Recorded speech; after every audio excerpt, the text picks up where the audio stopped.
aynan shu mana tuzilmaga amal bo'lsin deyilmagan. Lekin misol uchun faoliyatda yurib kelayotgan bo'lsa, faoliyat yuritayotgan bo'lsa, o'shani faoliyat jarayonidagi tartiblar tekshiriladi. Keyin o'sha qarzdagi yana tekshirib ko'riladi. Shu tomonlari to'g'ri kelsa, ayol tadbirkor bo'lsa, hektar yoki o'sha firmadagi ulushi 50% yuqori bo'lsa, ta'sis sifatida to'g'ri keladi. Maqsad faqat ishlab chiqarish bo'lishi kerak.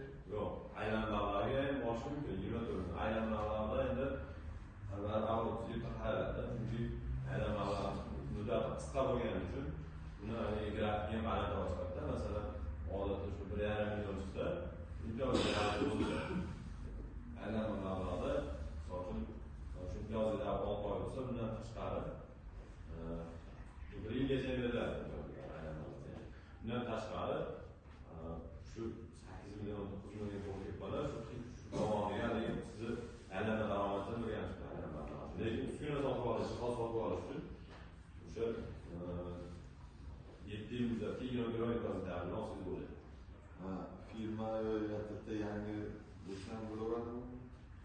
Faqat hamrohga. Hamrohga faqat. Endi 313 sonli qarorimiz bilan muddat shartlari o'xshab ketadi.